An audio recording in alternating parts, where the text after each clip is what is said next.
Hi everyone, this is Ashkot. In this video, I have with me Somadipto Banerjee. It's another episode of a podcast where I'll talk with him regarding his journey.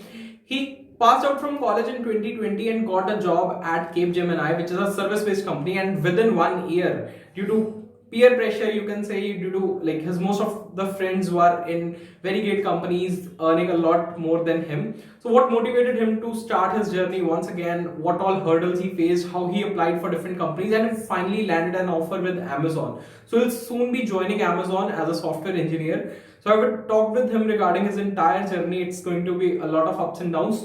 So make sure you watch this video till the end and you are also motivated enough to make this transition, make this important transition in your life.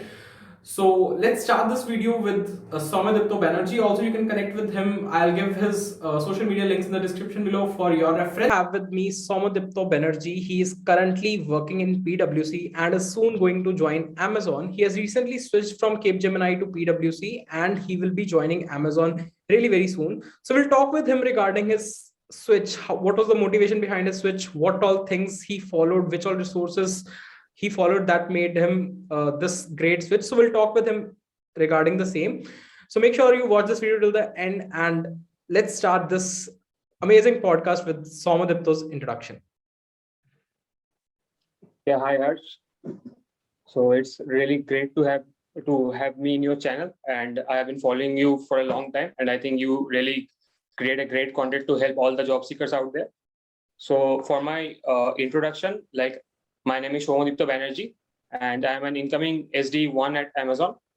So I will be sharing my journey with you and all the guys who are watching this video, so that I will be sharing all the resources which I followed the path, and I will be trying to help you guys who are trying to make a switch. So for my introduction, yeah, I started my journey as in a service-based company, and the pay was kind of less there, so I wanted to make a switch.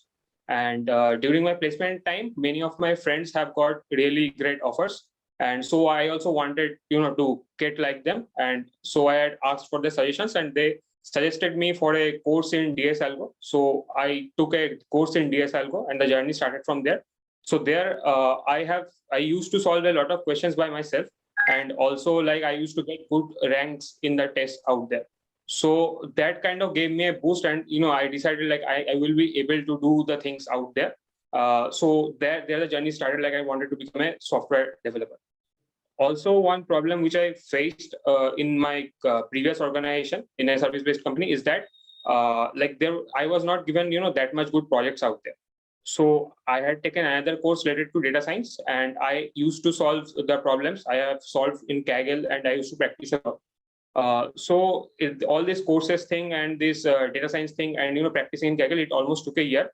And by the end of 1 year, my resume was almost ready to apply. After that, I decided, no, I will do a little bit more practice. So I just took an SD sheet from one YouTuber, and I started solving it. And I used to solve in LeetCode, and I used to be really consistent about it. And one thing I would like to mention that, try to solve problems in a consistent manner, because the LeetCode graph which you have there, in the green graph which you get, if it is consistent, that really makes your resume stand out. And I also used to give the contest. Like I started with CodeShare, but I think there was kind of like mass cheating happening there. So I stopped there, and I started giving LeetCode contests out there, and I was able to get good rank. And when I was able to get good rank, I decided like this is the right time to apply. At first, I faced one or two rejections, and I think everyone goes from that side too. So I will tell everyone to take every rejection as a mock interview. Like take it as a mock interview, learn from it, try to improve from it. And I have followed the same path. And Amazon came to me. I applied to Amazon, and I have backed the offer recently. So I just followed this path. Understood. So, like, if I say, what was your biggest motivation to switch? Like, what thing made you think that we should switch? Generally, what happens is people try to make themselves comfortable in a company. Once they join a service-based company, let's say they see that they are comfortable here, even if they're getting a lower salary, but still they are hesitant to make that switch. They're hesitant to start with preparing everything once over again. So, what was your motivation? So first of all, as I said, like my friend circle out there, most of them had got really good offers from the product-based companies. So that was kind of a motivation because I was lacking behind. So I wanted to make a switch. Also, I saw that if I go for an SD2, I have to go through system design, HLD things, all that. So it's better to start from now only. Okay, and only that if I do the data structure thing, I will be able to back that offer. So that was kind of a motivation too. And also, like I think I stopped social media, and the only social media which I used was LinkedIn for a time. And I used to see the posts every day, like I have got this offer, this offer, this offer, and that kind of made me motivated. Like, hey, everyone is getting such offers, I will be able to get that too, and I want that. So that was kind of the biggest motivation which I had during the whole process. And also, like when I was giving the contest out there, I was able to get good ranks. That also kind of boosted me. Like, hey, like I'm ready to apply and all those stuff. Okay, so you mentioned about your journey and like when you decided upon that you are going to switch, so what was the first thing that you did and how the things began? Like was it just started solving questions upon lead code, or like how exactly you planned your time and how the things went on that you were able to make that switch? Yeah. So I will say that during the COVID period, my joining got delayed. So for that, I had really a great time available. So I invested the whole time, like day and night. I used to like do the courses and solve problems. So that was one thing. And secondly, I will say that like you should follow someone. Okay, like if someone is making some sheet, it is interview specific, right? So try solving that, because those questions are getting asked in the interview, and if you're able to solve that, you are actually solving that like an interview. And also, I will say that like I kind of didn't like the work in my previous organization, and I wanted to make that switch as fast as possible. If you're watching this video till now, don't forget to press that like button and subscribe this channel for amazing podcasts coming ahead. So I just put a long time, and I used to have a fixed hour. Like when I was doing the job, I have dedicated 3 to 4 hours every day in a like fixed time slot. Like whatever happens, I will be giving this much 3 to 4 hours every day. So that was that's what I did. And I will also say that that if you are stuck in any problem, don't like waste like a whole day there solving only one question. It's okay not to solve a particular question. Just kind of move on and see the solution. Like what happens in the interview, like you get a hint, right? So try to see 2 or 3 lines of the code and then try to do the whole code. So that's how I followed the journey, and it never like I never felt boring or something like that, because you have less theory here and a lot of practical stuff, right? So that's why I think I got more motivated in this side. Okay, so coming upon to your interview experience, like how you were like how you applied for Amazon, like did you go through an online test? What was there in that online test, and then further, how were the interviews conducted? Yeah. So the what I did and what I will suggest to everyone is that if you're doing something, post it in lead code, post it in LinkedIn. Okay, not like day one I solved this, day two I solved this, not like that. Like suppose if you get a good rank in a contest, try to post that, like I have got this. Or I used to post the lead code contest ranks and code chef rank. And I think the recruiter had noticed, one of the recruiter had noticed it, and I got a direct mail from the recruiter like, hey, I want you to give the interview. If you are interested, like we can plan. So first of all, I had the OA, the online assessment. So there I can't disclose the questions, but I can say that I think there were two coding questions out there. You have to give the time and space complexity, and also you have to explain your approach. And you also have a kind of like a psychometric test where they check you if you're matching with the lead code. Amazon principles or not, leadership principles or not. So that they match it. And then I had 4 interviews. So the most important thing in the interview is data structure and algorithm. They will be asking you questions related to it, and that's the backbone of the whole interview. So you have to be proficient in the data structure and algorithmic part.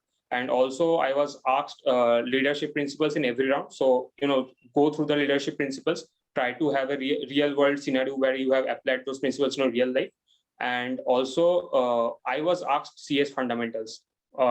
Even though I was not from computer science background, I am from electrical background. And also there is like a 1 year gap then also I was asked CS fundamentals. So it's to be on the safer side, try to read the CS fundamentals also. And also, if try to be try to have a good idea of any one of your projects. But the backbone is like 90% of the interview is dependent on your data structure algorithm. Got it. So you mentioned about your interview process, you mentioned about your journey. So like if somebody would have been listening, so he might be interested in knowing what all things you actually followed, like particularly for data structural algorithms, or we talk about CS fundamentals. So which all resources you followed, what you did. So would like to know more about that. Yeah. So as I said, first of all, I did a course from a paid course, but I will highly recommend, someone try to get a free course first, because there are a lot of free course available now. For when I started, there was no such free course available at that time. Okay, like not in a structured way. So get a free course first. If you're not able to understand, then try to take a paid course if you want. Secondly, I will say that have at least one good project which you can explain to the interviewer, and he will get impressed with it. So at least have one good project. Third one is that I have seen many people appreciating many SD sheets out there. Like they appreciate the SD sheets. So take any one of the SD sheets and try to solve that, because they are all interview specific questions and they are really made with a lot of hard work. So try to do that. And fourth, for the CS fundamentals, I have gone through the Gate Smashers channel out there. So there I have seen some interview problems, like in the Geeks for Geeks archives. I used to see the interview problems, and I have read only those areas of that. For the Gate Smashers part. Understood. Yeah. So that was very, very, very insightful talk. I would say it would help. It would really help someone who is looking forward to switch, who is just hesitant to start his journey again to make that switch. So definitely this would be really very motivating. Any last concluding remarks from your end, or any motivation to someone who is looking forward to make such a switch? Yeah, sure.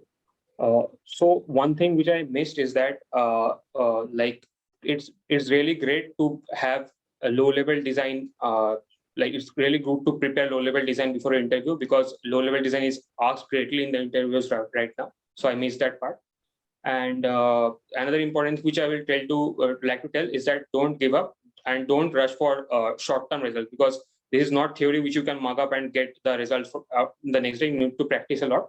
And when you are practicing, try to practice like you are giving an interview. Like write a clean code, give proper variable names, try to speak out, think loud. So do all those things. And finally, take every failure as a mock interview and try to improve before the next interview. You need to learn like what you are lacking, and then only you will get past at last. And don't give up, because I have also faced 1 or 2 rejections and I have learned a lot from it. So that's the concluding part. And I think if someone follows this, they will be able to make it.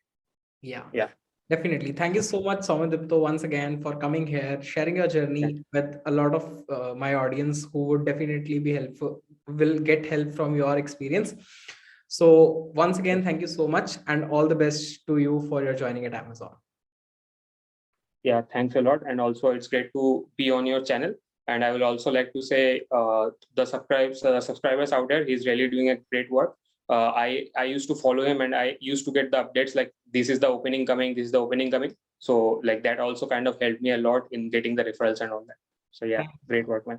Thank you so much for watching this entire video. I hope this was really very insightful. You got to understand a lot more from Soumyadipta's journey. For more such amazing podcasts, for more such amazing videos, do check out other playlists on this channel, and don't forget to like and subscribe this channel for amazing updates coming ahead. Thank you.